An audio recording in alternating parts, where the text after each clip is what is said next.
שלום וברכה בשם Hashem, נעשה ונצליח שנזכה להגדיל תורה להדרה בתכלית של יראת שמיים בעזרת Hashem. On est aujourd'hui le lundi 5 du mois de juillet et le 25 du mois de Tammuz. Les lois de Tisha B'Av qui tombent Motzei Shabbat. Vous êtes nombreux à m'écrire en me demandant comment on fera l'Avdallah, qu'est-ce qui se passe exactement, et ainsi de suite. Alors d'abord et avant tout, shiur acheté aujourd'hui, Baruch Hashem, anonymat, pour la Refoua Shlema de Eric Victor Chaim Ben Louima. Refoua Shlema, Refoua Tenefesh, Refoua Tagouf, Yehiratzon, que le mérite de cette étude lui amène toute sa guérison à lui et à tous les malades d'Israël. On pensera aussi à Kol Niftere Israël, Ruach Hashem Tenachenam Began Aiden Elion, ou Bichlalam Georges Levan Simcha Alice, et Refoua Shlema pour tous nos malades. Une grande réussite pour tous nos donateurs. Hashem Berech Etrem B'chol Asher, Lachem, Tifnu, Taskilu, Vetarvichu, Be'ezrat Hashem. Alors, Toda Rabba pour avoir acheté d'abord ce shiur qui nous permettra de pouvoir payer les avrechim. Merci à ceux qui prennent d'avrechim, merci à tous ceux qui nous soutiennent en même temps, j'en profiterai. Et merci à ceux aussi qui partagent nos shiurim, Be'ezrat Hashem, par tous les réseaux, c'est important. Sans plus tarder, donc la grande question de ce Tisha B'Av. D'abord et avant tout, espérons qu'on n'aura pas besoin d'halachot de Tisha B'Av parce que nous avons le devoir d'attendre chaque jour la Géoula. Chaque jour, on a le devoir d'attendre le Melech HaMashiach à chaque seconde. Et de l'autre côté, s'il ne vient pas, il faut être préparé. On ne peut pas poser les questions de Tisha B'Av le jour même. Il faut se préparer aux lois. D'où l'importance d'étudier les lois du Shulchan Aruch sur Tisha B'Av, qui est particulier cette année, puisque ça tombe Motzei Shabbat. Ça veut dire qu'il n'y aura pas à Shavua Shechal Bo, car vous savez que nous, les Sfaradim, nous pratiquons réellement les mitzvot de Tisha B'Av dans certaines conditions, entre autres, à partir de Rosh Chodesh Av, qui tombera chez Shabbat. Donc Shabbat, on peut manger tous de la viande, il n'y a aucun problème. Be'ezrat Hashem, c'est Rosh Chodesh Av pendant Shabbat, donc on est dans Shabbat. Ceux qui n'ont pas l'habitude de manger de la viande à Rosh Chodesh annuleront leur minag, puisqu'on est dans Shabbat, et Shabbat couvre tout, c'est Shabbat Shalom. Donc En Bezeba Yabichlal. Ensuite, on fera attention de suivre nos minagim et de ne pas consommer de viande. Bien entendu, on n'écoute toujours pas de la musique. Et là, il y a lieu d'être beaucoup plus minutieux sur les minagim de Ben Hametzarim, de faire très attention pour la période qu'on appelle en tunisien Hegen, de cette période de Rosh Chodesh Av jusqu'à Asiri Be'Av, jusqu'au 10 du mois de Av, de Be'ezrat Hashem, être vigilant. Donc on ne mange pas de viande, on évite les sorties au maximum. Pas d'interdit d'aller à la piscine, mais si on peut éviter, c'est mieux d'être très vigilant pendant cette période, puisque la Midat Hadin, la rigueur, gère le monde très violemment pendant la période de Rosh Chodesh Av, jusqu'après Tisha B'Av. On ne commence pas de travaux non plus pendant cette période. Bichlal, encore plus après Rosh Chodesh Av, il faut être vraiment machmirim, de ne faire aucun, même de peindre une maison, quoi que ce soit, on ne le fait pas. On n'achète pas non plus de cadeaux, on pourrait le faire éventuellement avant. Même selon la Shita des Sfaradim, on a l'habitude de se marier, comme mercredi, Baruch Hashem, j'ai le mérite d'aller marier encore un couple, parce qu'on n'est pas arrivé à Rosh Chodesh Av, donc on évite, même les Sfaradim, de se marier maintenant, on ne pourra pas se marier à partir de Rosh Chodesh Av, période très très difficile pour le peuple d'Israël. Faire attention, il est même interdit de corriger un enfant pendant cette période avec une claque dans les fesses, at kedekar, alors qu'on sait que la Torah nous dit que quand un enfant exagère, on a le droit de lui donner jusqu'à l'âge de ses 6 ans une petite tape dans les fesses, bien entendu pas au visage, mais même pendant cette période, non. Pourquoi ? Parce que cette petite claque dans les fesses peut avoir de très graves conséquences chez l'enfant. Vraiment, faire attention plus que jamais à travailler nos midot, calmer nos colères, d'être particulièrement humble pendant cette période, puisque dans le monde d'en haut, tous les anges accusateurs sont fixés sur nous pour nous souhaiter chas v'shalom tous les malheurs du monde. Donc, faire attention. Comme l'explique le Ben Ishraï, le mois de Av est dans les mains de Esav. Il n'est pas dans notre main à nous. Il est dans les mains de Esav, et c'est donc lui qui gère un petit peu cette situation délicate jusqu'au moment où on sortira du jeûne Bezrat Hashem. Le minag, comme je vous l'ai expliqué, Shavua Shechal Bo, il n'y a pas d'habitude. Le dernier Shabbat qui précède le jeûne de Tisha B'Av, on ne fait plus de machine non plus à laver, on ne se lave plus à l'eau chaude du tout, on pourrait éventuellement à l'eau froide. Cette année, Baruch Hashem, ça tombera, si ça vient, malheureusement, mais au moins une chose qui est Baruch Hashem, juste Motzei Shabbat. Donc, on n'a pas changé d'habit avant, on n'a pas de problème de machine à laver, on n'a pas tout ça, il n'y a pas tout ce balagan, ce sera Shabbat normal.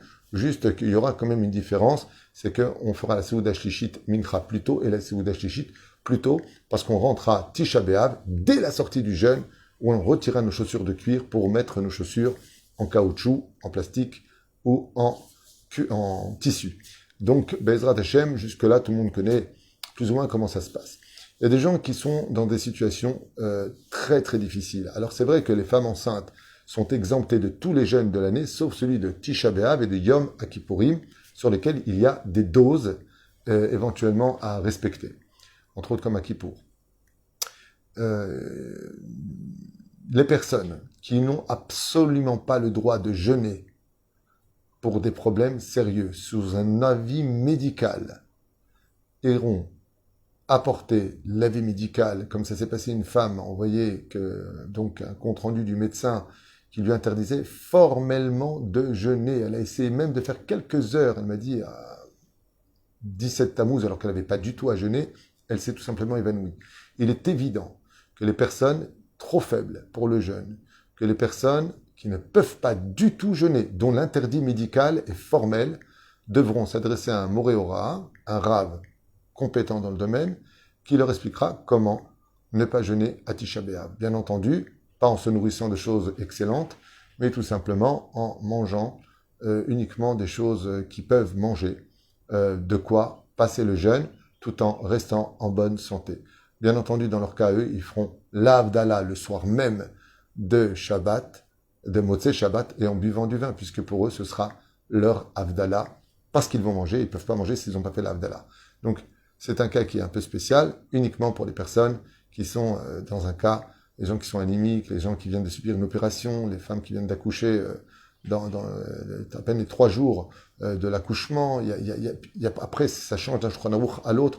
Encore une fois, pour pas rentrer dans toutes les maladies, problèmes cardiaques, problèmes artériels, problèmes ou même pathologiques, des gens qui doivent prendre absolument des médicaments. D'ailleurs, je fais une parenthèse importante qu'on m'a envoyée hier. Dans un cours, j'avais dit que quand on a des parents qui ont des pathologies comme schizophrénie, bien entendu, je parlais uniquement de ces parents qui ne prennent pas leur traitement, de qui il faut s'éloigner. Il y a des gens qui ont des maladies, alors c'est pas de leur faute, on n'est pas là pour les juger, on est là pour les aider.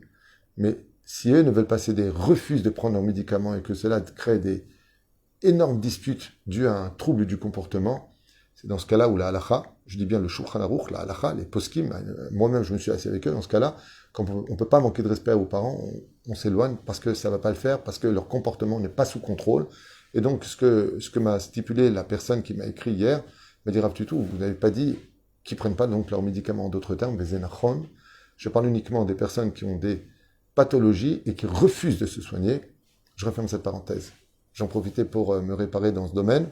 Donc, vous partagerez le chiour afin que les personnes qui ne sont pas au courant puissent le comprendre, parce qu'il n'y a aucune tare d'être malade. On est malade, on est malade. Et on a juste, nous, le droit de dire Toda Laël qu'on ne soit pas malade. C'est pas un jugement qu'on porte vis-à-vis des autres, mais on ne peut aider qu'une personne qui veut se sortir lui-même de son trouble. Et la reine, c'est des gens qui sont malades, ont le devoir, Berapo Irapé, de se soigner. Ils n'ont pas le droit de rester sans prendre leur traitement, car non seulement c'est très dangereux pour eux, mais ça crée aussi beaucoup de tensions au sein de la famille. Tov, pour Bezrat Hashem finir avec cela, donc, Bevadaï, que le Shabbat est un Shabbat normal, on est habillé normal pour le Shabbat de qui précédera donc Tisha B'Av, et on commence notre première halakha. Si vous avez des questions, je vous demanderai tout simplement de les écrire en gros caractères, car la caméra est un peu loin de moi, et ainsi donc, j'essaierai de vous répondre. Pour l'instant, je lis Kshechal Tisha B'Av et Motzei Shabbat. Quand tombera donc Tisha B'Av et Motzei Shabbat, si malheureusement on n'a pas fait Teshuvah d'ici là, on n'est pas obligé de retirer nos chaussures en cuir tout de suite à Shkiat Hachama, au coucher du soleil, Keshem Sheosek Shechal Bechol, en général, comme on le fait, si ça avait été un jour de semaine, et là, Isher Iman Alaim Adachar Tzetakochavim, et ce n'est qu'à la sortie des étoiles seulement, car Shabbat est très important, qu'on retirera nos chaussures. Mais par contre, on aura déjà cessé de manger Bashkia, c'est-à-dire à la Shkia, au coucher du soleil. ראוי שבכל המקומות יתחילו תפילת ערבית בתשעה באב שחל במוצאי שבת לפחות כחצי שעה אחר השקיעה. Il serait bien de faire de toute façon la prière de Arvit. Est-ce qu'on peut déménager le mois de Av? Oui, si on n'a pas le choix. Il n'y a pas d'interdit de déménager. Il faudra juste faire très attention car cette période est une période difficile. Si on peut faire ce déménagement après, c'est mieux. Si on n'a pas le choix, on peut le faire. Si on a commencé les travaux avant et au milieu, non. Alors, il faut s'interrompre dans ce cas-là. Si on a commencé avant, Zeksad Baya, à partir de Rosh Chodesh Av, on arrête les travaux, il faut juste mettre une halte et on les reprendra tout de suite après Tisha B'Av, Bezrat Hashem. Encore une fois, il y a une mahlouquette aussi sur ce sujet-là. Alors, il a commencé avant, alors il peut commencer après. Maintenant, s'il n'a pas le choix, il n'a pas de salle de bain, comment il va se doucher?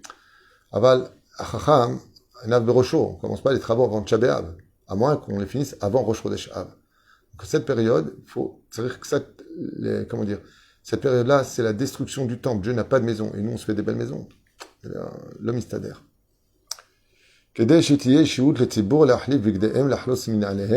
Donc, une demi-heure après, Bezrat Hashem, il dit ici, l'ashkia, le coucher du soleil. Seulement après, on fait arbitre le temps que les gens aient le temps à la maison ou d'amener leurs chaussures s'ils veulent à la Beth Knesset de Tisha B'Av.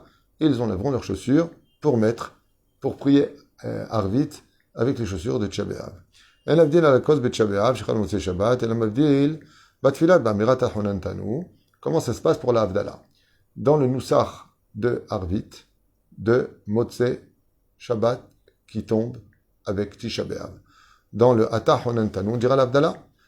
Vekodem Kiryat Echa Mevarchim Alaner. Boré, Meoré, Aesh. Quand on va s'asseoir par terre, au moment où on va lire, vous savez, l'année qui correspond à la destruction du temple, on allume la bougie avant Echa, de lire les kinot. Kinot, c'est l'aide du mot tikkun.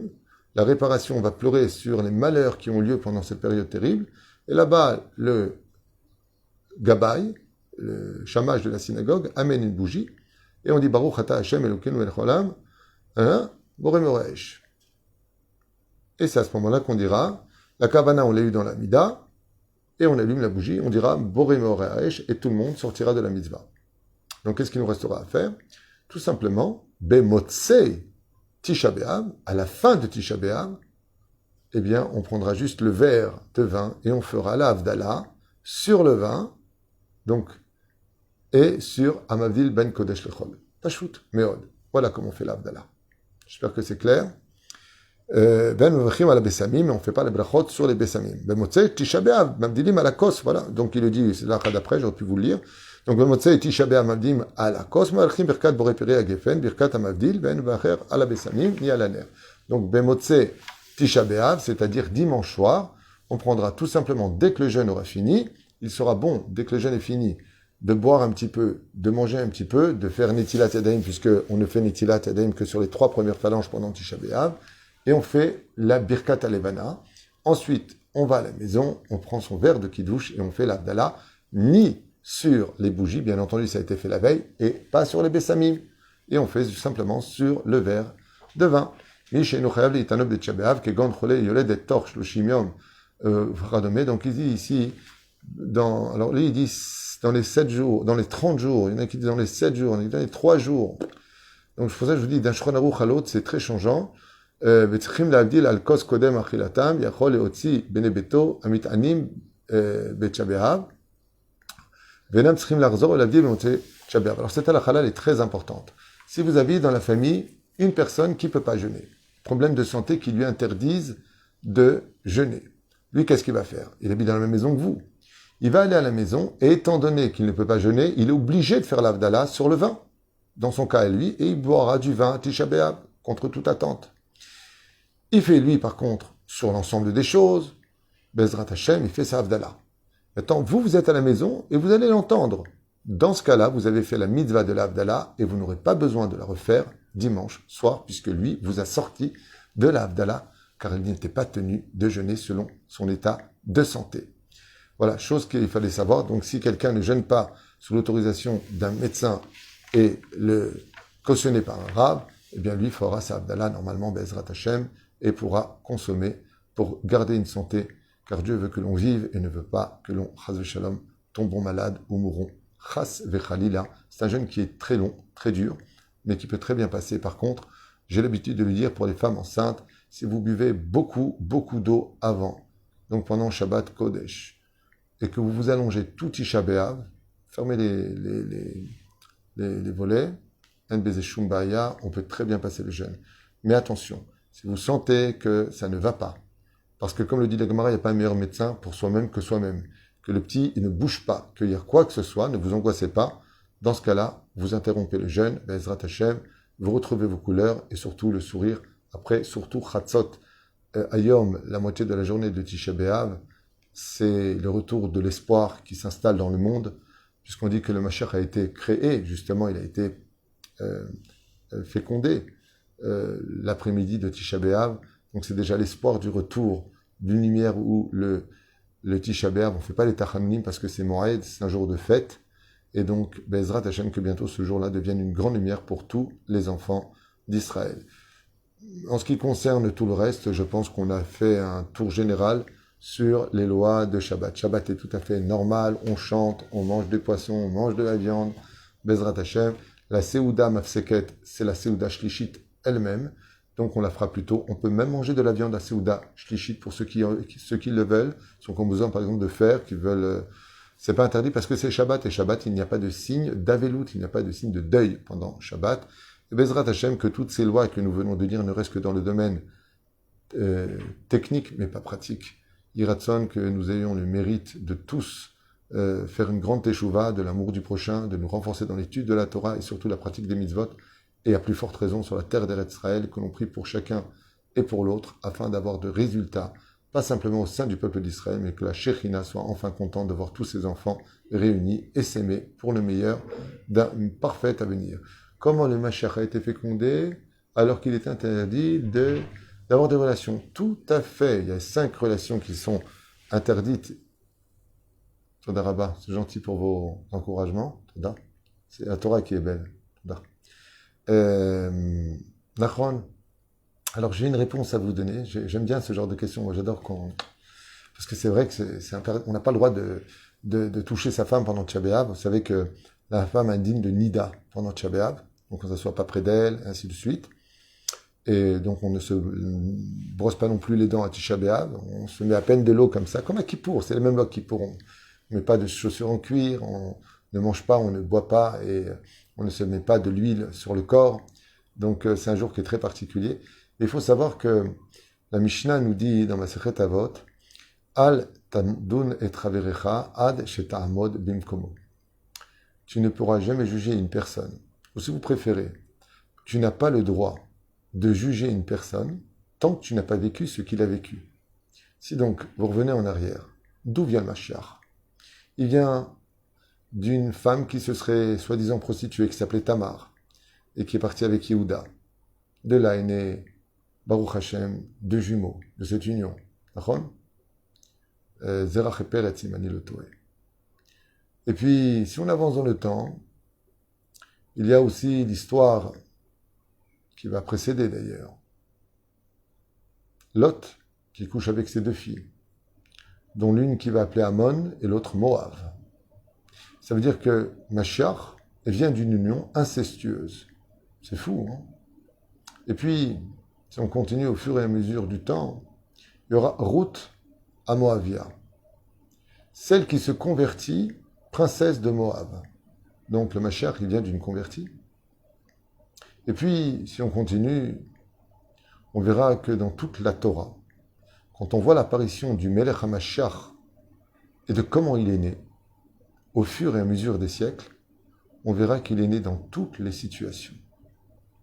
Des plus belles situations au pire de toutes les situations. Lama. Parce que comme le Mashiach, quand il sera à sa place sur son trône et en tant que roi, devra juger chaque juif pour ce qu'il a fait pour Dieu à la fin des temps, on a dit qu'on ne peut pas juger tant que tu n'es pas passé par ce qu'il lui a vécu. Ce qui fait que le Mashiach doit aussi passer apparemment par l'interdit d'avoir été créé, ou si vous voulez, procréé, le jour de Tisha B'Av. Et pour cela, il fait partie de tout ce système dans lequel nous nous trouvons. Pour le travail, c'est comme pour Kippour aussi. Non, il y a une différence. Kippour, c'est un jour de Yom Tov. C'est comme Shabbat Kippour. Tisha B'Av, il n'y a pas de signe de bénédiction. Vous savez qu'on ne dit pas bonjour, en shalom bet Tisha B'Av. On ne dit pas bonjour. Donc comment on peut travailler? Tout celui qui travaille à Tisha B'Av ne verra pas de bénédiction dans le labeur de cette journée, car c'est un jour, je voudrais expliquer ça de façon très élogieuse. Imaginez comme ça, d'accord, que le rabbi de Lubavitch Zatzal, Rabbi Nachman, le Baal Shem Tov, tous les Gdolim que nous connaissons, soient en deuil, et que je vous propose de venir les consoler. Qui ne viendrait pas consoler ces géants de la Torah, le Rav Shteiman, le Rav Shach, tous ces géants de la Torah que nous avons. Alors sachez que le jour de Tisha B'Av, de façon très imagée, c'est le jour où Dieu, soi-disant, il est assis par terre en deuil, et on vient le consoler. Voilà c'est quoi Tisha B'Av. Dire à Dieu qu'on participe à la douleur parce que ça fait 2000 ans que Dieu est SDF. Il nous a donné un pays, il nous donne des maisons. La vie elle est dure, mais pour Dieu. Tout le fait d'avoir créé le monde, c'est qu'on lui fasse un appartement en bas. Et